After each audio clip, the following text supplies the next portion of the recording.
दोस्तों, जीवन में प्रत्येक व्यक्ति सफल होना चाहता है और उसके लिए प्रयास करता है, लेकिन कई बार प्रयास करने के बावजूद परिणाम हासिल नहीं हो पाता।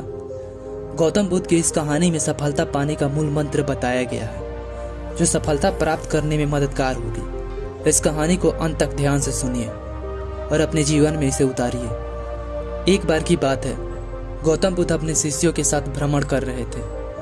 भ्रमण करते हुए वे एक गांव से गुजरे। शिष्यों को प्यास लगी थी। उन्होंने रास्ते में जाते एक व्यक्ति से पानी मांगा। व्यक्ति ने बताया कि उस गांव में पानी की समस्या है। लोगों को पानी लेने गांव के बाहर जंगल में बहती नदी पर जाना पड़ता है। वह स्वयं भी पानी लेने नदी पर जा रहा है। शिष्य चकित रह गया। इतने बड़े गांव में पानी का एक भी स्रोत नहीं। तभी उसकी दृष्टि जमीन पर जगह जगह किए गड्ढों पर पड़ी और उसका आश्चर्य और बढ़ गया। उसने गौतम बुद्ध से पूछा, तथागत, इस गांव में जगह जगह गड्ढे क्यों खोदे हुए हैं? गौतम बुद्ध ने उत्तर दिया, शिष्य, इन गड्ढों को गांव वालों द्वारा पानी का स्रोत खोजने के लिए खोदा गया है। कितने दुख की बात है कि इतने गड्ढे खोदने के बाद भी गांव वालों को पानी नहीं मिला। शिष्य दुखी होकर बोला। गौतम बुद्ध शिष्य से बोले, इसमें त्रुटि गांव वालों की ही है। उनकी क्या त्रुटि तथागत? उन्होंने इतने श्रम से ढेर सारे गड्ढे तो खोदे, अब पानी ना मिल पाना तो उनका दुर्भाग्य है। गौतम बुद्ध बोले, शिष्य, इन गड्ढों को ध्यान से देखो।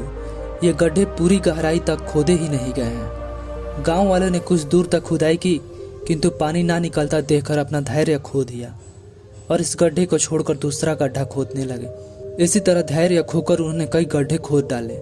यदि उन्होंने धैर्य रखकर एक ही गड्ढे पर पूरा ध्यान केंद्रित कर खुदाई की होती तो अवश्य पानी निकल आता।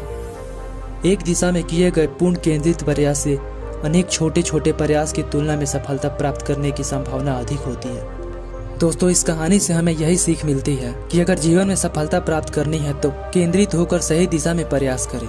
जल्दी परिणाम ना मिलने पर अपना धैर्य ना खोए, निरंतर प्रयास करें। सफलता आपके कदम चूमेगी। दोस्तों, ऐसे ही मोटिवेशनल कहानियों के लिए चैनल को सब्सक्राइब जरूर करें।